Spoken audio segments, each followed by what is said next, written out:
Of आम आदमी party Shri Arvind Kejriwal ji, इनको क्रांतिकारी मुख्यमंत्री के तौर पर भी जाना जाता है।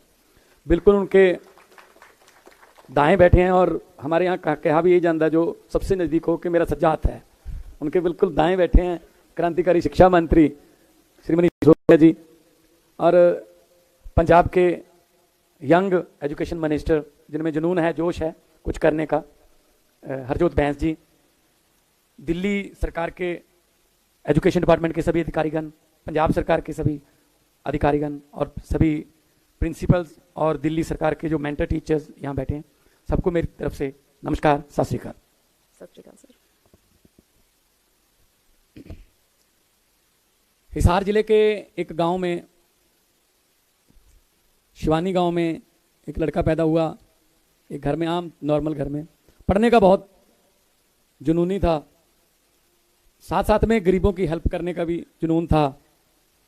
आमतौर पे पेरेंट्स का होता है कि मेरा बच्चा बड़ा होकर अफसर बने, तो अफसरी के एग्ज़ाम दिए, उसका रिजल्ट आने में थोड़ा टाइम लगता है, यूपीएससी का रिजल्ट आने में, तो इन द मीन टाइम जो जुनून गरीबों की झुग्गी झोपड़ियों में जाके गरीबी को बहुत नज़दीक से देखने का, वो पूरा करने का फैसला किया। In the meantime result आ गया, वो चुने गए, आईआरएस ऑफिसर के तौर पे चुने गए। अब घर पे नहीं थे, रिजल्ट तो आ गया लेकिन खुद वो घर पे नहीं थे, तो रिश्तेदारों से इधर उधर से पूछा गया कहाँ हैं, तो लगभग महीने से ज़्यादा लग गया उनको ये बताने के लिए तुम अफसर बन चुके हो, घर आ जाओ। That was Arvind Kejriwal. Mother Teresa के जो उनके गरीबों के जो कैंप होते थे उनमें जाके सेवा करने में लग गए। उसके बाद अफसर तो बन गए, लेकिन दिल में देश में शिक्षा की क्रांति, देश में हेल्थ की क्रांति, देश को नंबर बनाने का जुनून था। इनकम टैक्स कमिश्नर बन गए। इनकम टैक्स ऑफिस का पीएनबी जो है वो भी मतलब बड़ी पोजीशन माना जाता है, बहुत बड़ी पोजीशन माना जाता है, जहाँ इनकम टैक्स के कुछ अफसर भी बैठे होंगे। लेकिन उन्होंने क्या किया, इनकम टैक्स ऑफिस में से इस्तीफा देकर उसी ऑफिस के सामने कुर्सी लगा के सिविल मार्शल बन के बैठ गए। जो भी आता था उनको बोलता कोई पैसे मांगे मुझे बताना। कम से कम एक ऑफिस का तो चौकीदार बन गए ना वो, क्योंकि सारे सब पता था रूल उनको, तो अंदर बैठे वालों को भी पता था बाहर जाके बताएगा ये। तब से शुरू हो गया एक क्रांति का बीज, एक शुरू हो गया। फिर एक एनजीओ बनाई। मुझे कई बार बताया, ये जोड़ी बैठी है जो, कि दोनों एक ही गाड़ी में जाते थे। एक बार गाड़ी पलट भी गई थी, कहीं जा रहे थे कहीं किसी एनजीओ के काम से। उसके बाद एंटी करप्शन जो इन्होंने इंडिया अगेंस्ट करप्शन का मिशन शुरू किया। कारमा बढ़ता गया कारमा इस लेवल तक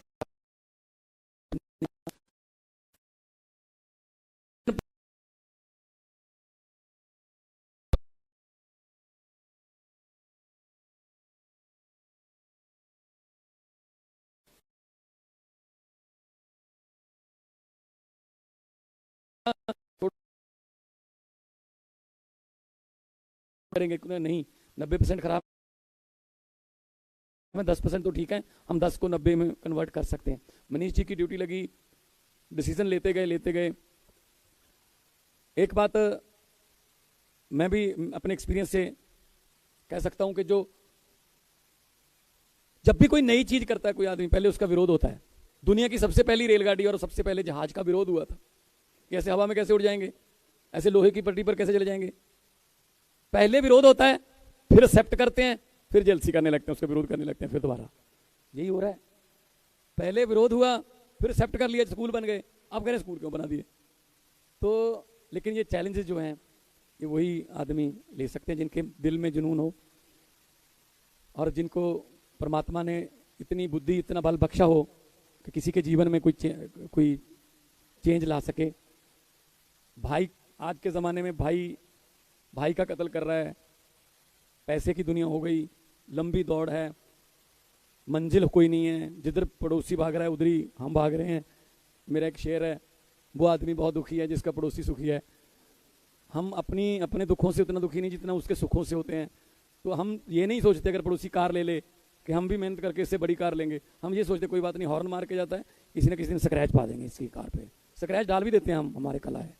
लेकिन तरक्की तब होगी जब दोनों पड़ोसी कारों वाले हो जाएंगे। दूसरे की कार खराब नहीं करनी, अपनी कार बड़ी करनी है। तो एक टीचर का बेटा हूं मैं भी। पिताजी मेरे MA BSc BEd science master थे।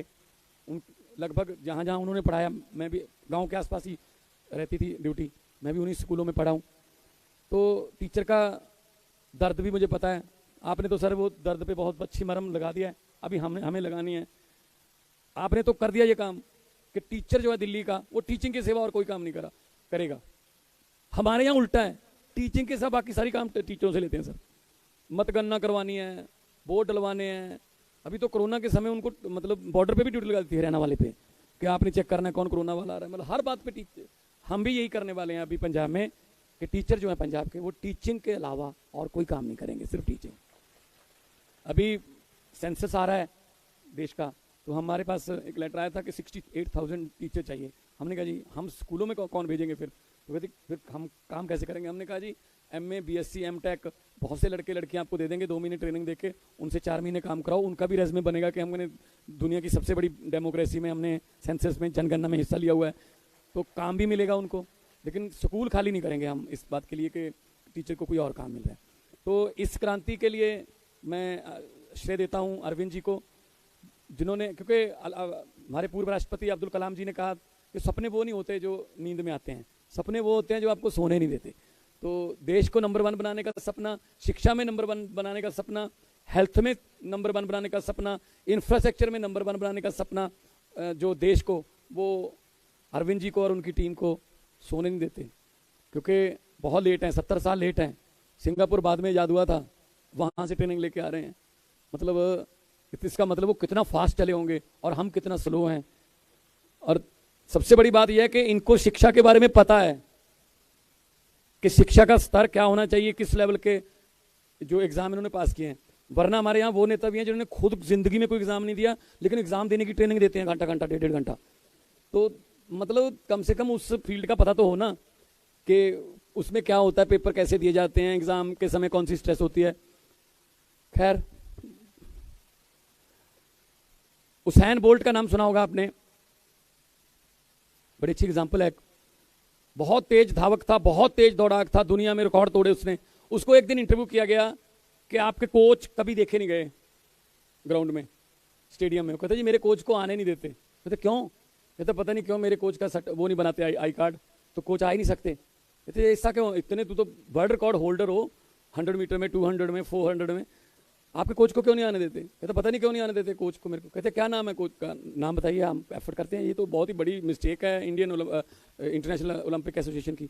उसने कहा जी जमैका में पला हूँ, गाँव में जंगल था, तो मजबूरी में शिकार करके लाते थे खाना खाने के लिए, तो चीते पीछे पड़ जाते थे, चीते से बचने के लिए भागते थे। अगर एक स्टेप इधर उधर हो गया, चीता बिल्कुल पास ही आ रहा है। जिनके चीते कोच हों उनको कोई हरा सकता है? उनको कोई हरा सकता है जिसकी कोचिंग चीते ने दी हो, जिसको मजबूरी में चीते से बचने के लिए भागना है। और पेड़ भी हैं, सब कुछ है, उनको सबको हर्डल्स को पार करना है, तब बच जाओगे। जिंदगी के लिए भागना है। तो मैं भी ऐसे उम्मीद करता हूं कि हमारे जो टीचर्स हैं वो एक ऐसे कोच हों कि वो बच्चों को, मतलब उसैन बोल्ट भी बनाए हैं, वो बच्चों को, उनमें से कल्पना चावला भी निकले, उनमें से बड़े बड़े साइंटिस्ट, बड़े बड़े डॉक्टर, बड़े बड़े प्लेयर निकले आपके पढ़ाई हुए। और सबसे बड़ी बात यह है, आज मैं अरविंद जी का चेहरा देख रहा हूँ, बहुत खुश नजर आ रहे हैं। ऐसी लाली इनके चेहरे पर तभी आती है कि जब उनका कोई काम हो गया हो, कि मैं दिल से ये चाहता था ये काम हो गया। क्योंकि जब भी कोई पेड़ छांव देने लगता है, छाया देने लगता है, या कोई पेड़ फल, या कोई पौधा फूल देने लगता है, सबसे ज्यादा खुशी उसके माली को होती है जिसने वो सींचा होता है। तो आज एक माली के सामने उनके लगाए हुए कितने पेड़ जो हैं वो फल, छांव और फूल जो हैं रंग बिरंगे खिल रहे हैं। तो सर थैंक्स ए लॉट कि तो आपने हमें ये मौका दिया कि आपने लेट शुरू किया था 2015 में, लेकिन आपने हमें जल्दी शुरू करने का अवसर दिया। और आपने तो ये भी वहाँ मोहल्ला क्लिनिक का जब करने आए थे 27 जनवरी को, तो आपने कहा था कि हमने तो पहले 100 ही बहुत मुश्किल से बनाए थे, लेकिन हमने 5-6 महीने में 500 मोहल्ला क्लिनिक हमने जो है बना रखे हैं। तो क्योंकि यहाँ की जो डिफ़िकल्टीज थी वो पंजाब में नहीं आएंगी, क्योंकि इनके पास एक्सपीरियंस है। कि ऐसा करोगे तो ऐसा हुआ था दिल्ली में, इसलिए हम सीधा वहीं से शुरू करें जैसा ठीक हो गया था। और एक कहावत है, पंजाबी में है, मैं हिंदी में बोल देता हूँ, वही सेम ही है कि एक्सपीरियंस, जैसे अभी बात कर रहे थे कि हमने इनसे सीखा, उन्होंने सिंगापुर से सीखा, पहले सिंगापुर से सीखा, अब उनसे भी सीख रहे हैं। एक्सपीरियंस वो कंगा है, एक्सपीरियंस वो कंगा है जो आदमी को तब मिलता है जब आदमी गंजा हो जाता है। इसलिए सबसे अच्छी बात यह है, कंगा अपने हाथ में तब ले लो जब आपके सर पे बाल हो, दूसरों का एक्सपीरियंस यूज कर लो, दूसरों का एक्सपीरियंस इस्तेमाल करके कंगा जल्दी मिल सकता है आपको, जैसा कि आप आज कर रहे हो, एक दूसरे का एक्सपीरियंस जो है वो शेयर कर रहे हो।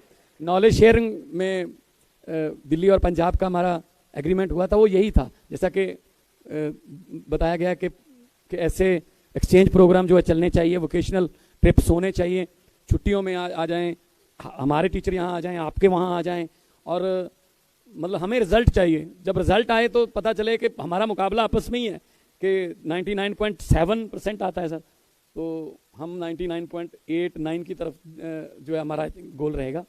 तो जितने भी हमारे प्रिंसिपल्स 36 प्रिंसिपल जो सिंगापुर होके आए हैं, मुझे लगता है कि वो एक एनर्जी से भर के, एक पॉजिटिव एनर्जी से मतलब भरे हुए और जोश के साथ भरे हुए, एज पंजाबीज आर नोन जोशीले and we are global citizens. एक ही स्टेट है सर पंजाब, जिसकी फ्रेंचाइज है। वैनकूवर में भी एक पंजाब है, टोरंटो में एक पंजाब है, एडमिंटन कैलगरी में पंजाब है, सैन फ्रांसिस्को में पंजाब है, न्यूयॉर्क में पंजाब है, मेलबर्न में पंजाब है, सिडनी में पंजाब है, सिंगापुर में भी गुरुद्वारा साहब देखा होगा पंजाब है। तो हम तो जहाँ जाते हैं वहाँ अपना छाप छोड़ते हैं। तो इसलिए पंजाबीज जो हैं वो अपनी हॉस्पिटलिटी के लिए और हार्ड वर्किंग के लिए भी जाने जाते हैं।